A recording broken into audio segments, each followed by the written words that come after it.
Hello, folks. Brandon Chapman with you today. It's another edition of the Monday video for Theo Night for TheoTrade. The S&P engineered a 2.6% rally. Well, whoopity-doo. We basically tested the intraday high from last Thursday.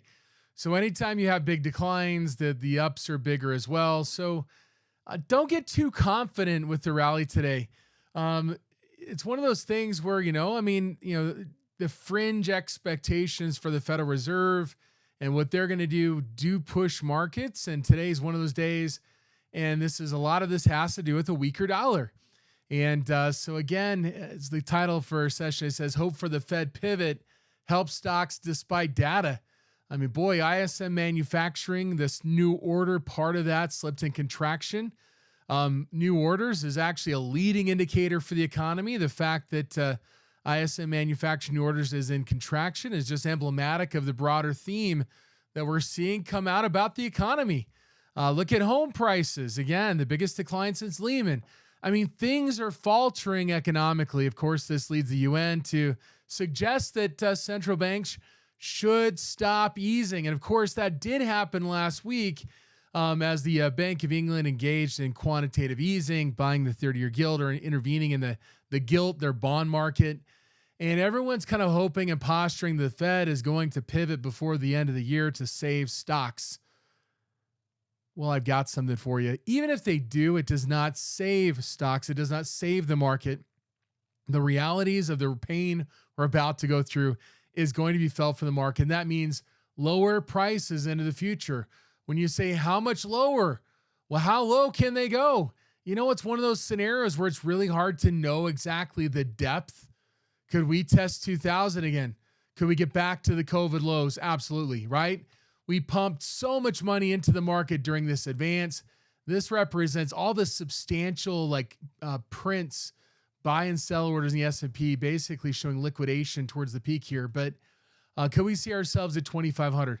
Again, all we have to understand is that what's the probability of going to 550 or 250 on the S&P or the SPY, for example? I think 250 is probably slightly more probable in the next year than 550. So the point being is the risk from my perspective is still to the downside, as I suggested for most all of the last year. It doesn't mean you can't get short-term kind of aberrations where we start to see a little bit of short-term upside and we rebound. The only difference this time is that back here, for example, in June, which also set up around the idea the Fed was pivoting, the data was not as bad in July and August, right? We kind of warned about the idea of looking for big short squeezes here like we saw in July, for example. We saw it quickly evaporate there in terms of a short squeeze. I just don't see us going back to the well of just squeezing the shorts and driving markets. That doesn't mean that, again, if the Fed looks like they're about to pivot, if they articulate that in some sort of significant way, that they couldn't engineer a retest of 430 again, that we can't see the short squeeze. But let's talk about some of the mechanics that could lead to higher prices today. For example, on Friday, you did have a lot of negative delta expiring. What does that mean? You have hedges on the part of option makers that can now be unwound, which is generally more bullish for the market. You've obviously had, a lot of, look at the top performing sector today. It was energy, followed by materials, then technology. Cyclicals was the worst performer today. One of the areas that has the most short interest is cyclicals. In fact, if we take a ratio, I'm going to take a high beta. This is a high beta ETF, and we're going to divide it by a low beta ETF. Many of the stocks represented in high beta for the last year are generally higher in short, have higher short interest. I'm going to bring up here with something called the pairs ratio, which allows us to create a ratio of the two, and we're going to zero in on the yellow line. Notice how the line's generally been trending down over recent weeks. Obviously, the market's been under pressure. Are we seeing any sort of breakout like we got, for example, in mid-July? This breakout led to a nice short squeeze starting from mid-July into early August. We've yet to really see that materialize. And again, can we see it happen again? I guess it's possible. The question of whether it's likely.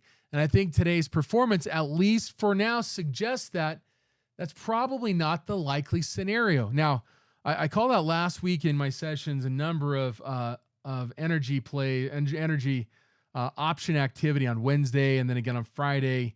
And a lot of those experienced some big moves. For example, stocks like PBR, my session on Friday. Let me just bring it up here. Sorry. It didn't enter the symbol. PBR was up 12% today. You saw on Friday for this week's expiration, out of the money, 14.15 long put vertical. We're trading right at 14. Probably wasn't the best trade 14.15, but you can do something closer. Some of our side, TheoTrade did like a 12.14. But the idea is that there was a big signal on Friday with PBR, with SU is another one that was up 8.8% today. Oxy was another one I discussed on Friday, as well as MRO. And a lot of these stocks are higher. The energy situation is still favorable, albeit there's headwinds. But if the Fed is going to ease, what's going to happen to oil prices? If the Fed pivots, what's going to happen to oil prices? You thought this was big. You thought that was quick. How about it's going to 120? If you look at gas prices, for example, in California, nearing highs that we saw in early spring last year, this past spring. You think if the Fed pivots that this cannot go here? Absolutely it can. And that's a big problem, right? So energy is an area we continue to look at and focus as an opportunity only because why? The supply situation's fairly dire. And notice what's kind of transpired here, right? The curve has actually steepened. This is the end of August, for example. But even if you go back to September, we're starting to see this steepen just a little bit. You know, obviously we got the Nord Stream stuff going on and other production problems. The fact of the matter is we're in a pickle right now. Prices are going to go down slowly, but they're going to fall out the window to the upside, meaning that the crash risk in oil is still upward. So yeah, we've been grinding out to the downside, but again, all it takes is a major production cut, other factors that could lead to a significant move in crude oil prices.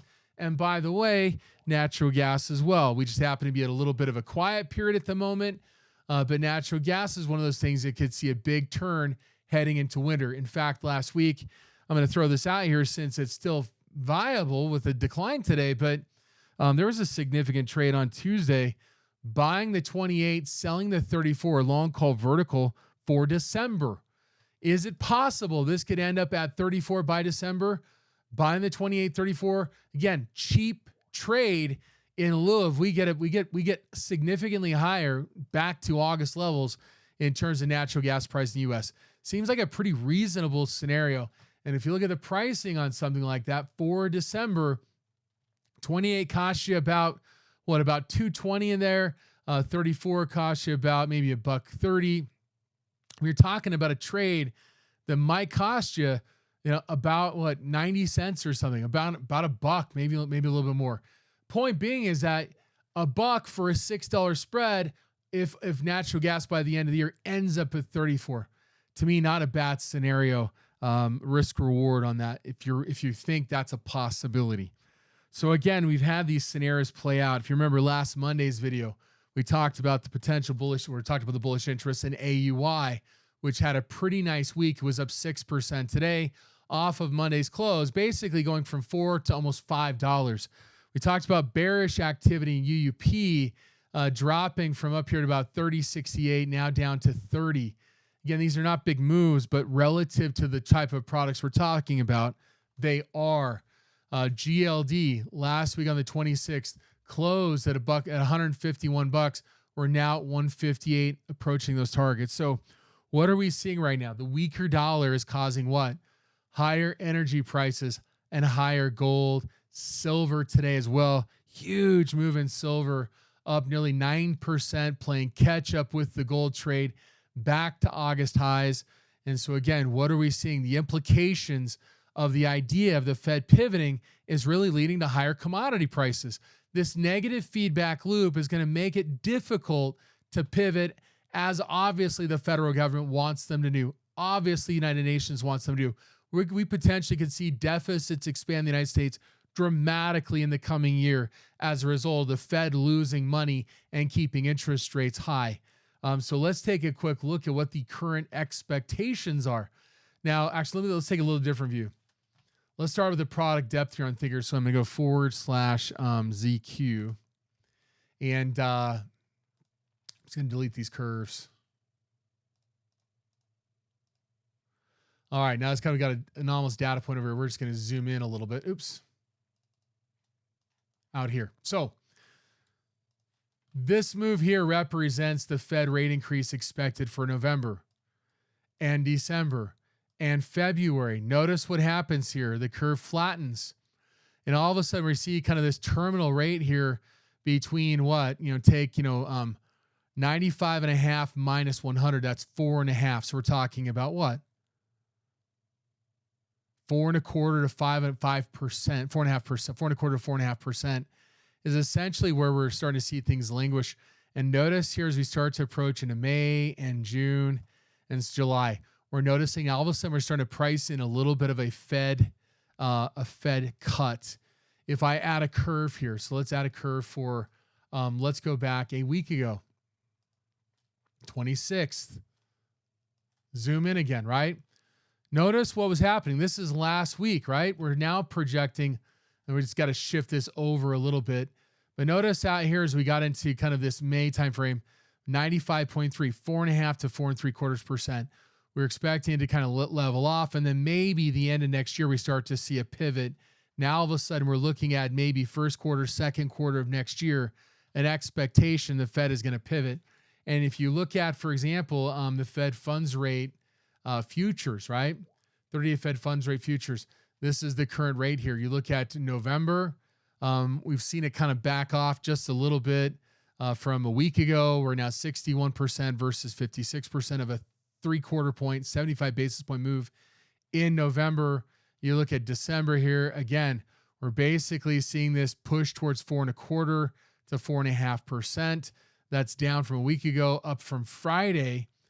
But here's the change, right? So look out to May, for example, and you start to look at where we're expected to be. Greater than 50% chance we're at 4.25% to 4.5%.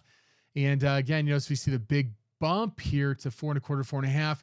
This slipping just slightly and slipping from a week ago. Point being is we're seeing just a little bit of moderation in interest rate expectations as we head into early next year. It's helping to lift the markets nominally by what? Pushing the dollar lower. This is why gold's moving higher here, and the dollar is going lower against again, minimally, only because this is comparative against the euro predominantly. But again, this is the scenario that we're in at the moment. So as we look at the movement today, obviously Apple's news, not great. If you look at Apple's earnings estimates, this is one that people think, oh, well, Apple's customers are more wealthy. Therefore, they're not going to see the pullback in earnings and the pullback in spending rather in the App Store, iTunes, that kind of stuff, right? Well, there was a bit of a warning today that maybe that's going to be the case. Apple's higher. Why? Because they're basically looking at the Fed cutting rates again, right? We're hoping for the pivot, and yet we're seeing what? Materials and energy top the list today. So this is a bit of a relief rally in Apple, but wait for the negative revisions to start to come. They've yet to hit them like they have other technology stocks or consumer stocks. Wait for this start to materialize for Apple. They also lost a little patent deal today. Tesla, supply issues in the auto market, demand side, again, down 8% today, despite delivering record deliveries. We're likely going to reach Trust 207 and probably beyond once this is all said and done. Normally, you'd expect people to buy Tesla here if the market's going to rally. This is different than June, my point, right? June, July found support and a big rally. This is not the same position that we were in at that point. Maybe Apple's able to catch a little bit here. My expectation will probably underperform.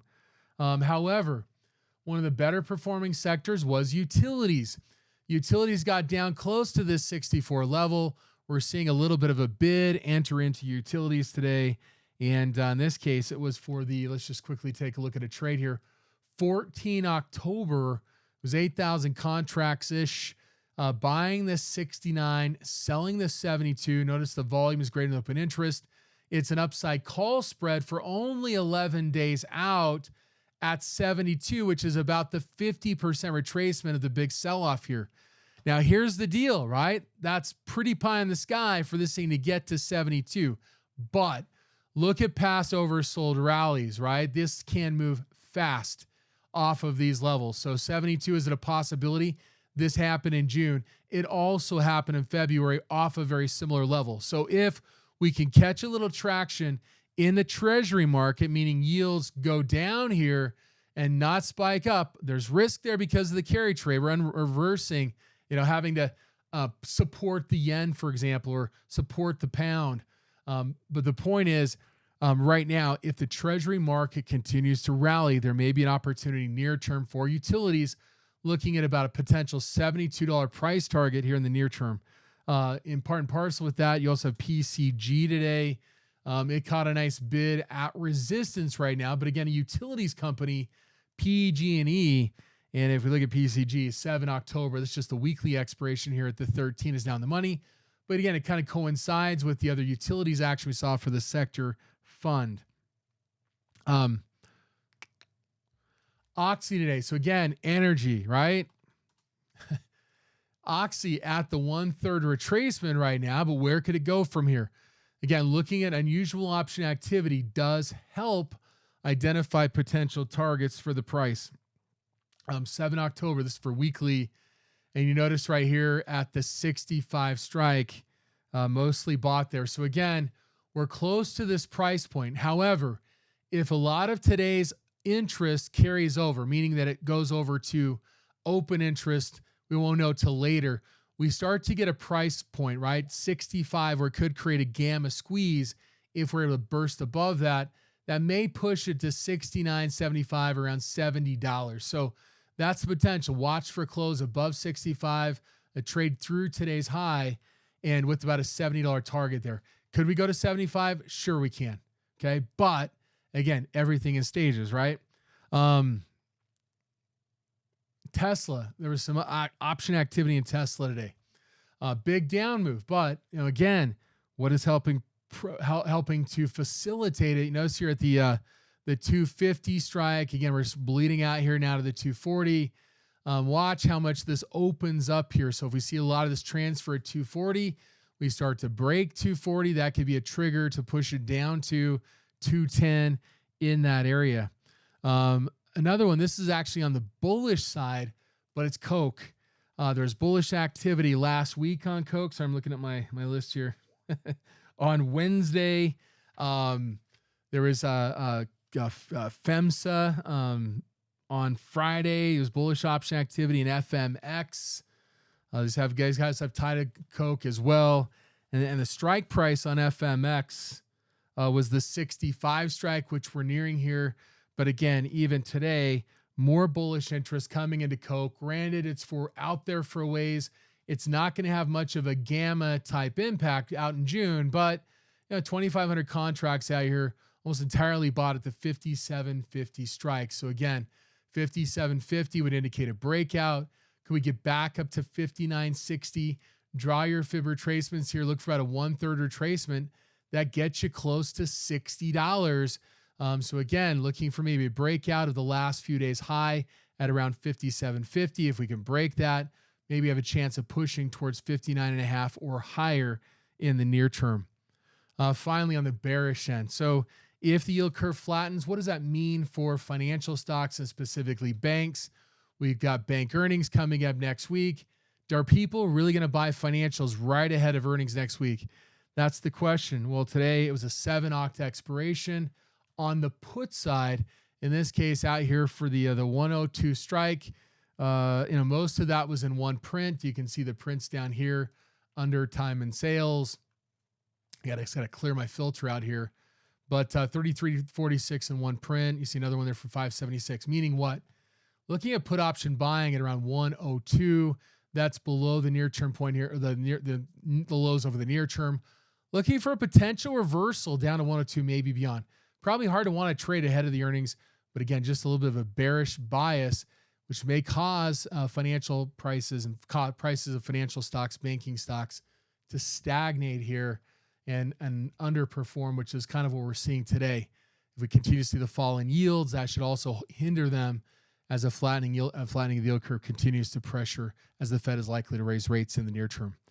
All right, folks. So again, probably not as great of an opportunity picture right now, but I think there's areas that do have some further upside here and maybe a little bit of downside. Look at financials. Anyway, it's been a pleasure being with you. We'll see you back next week.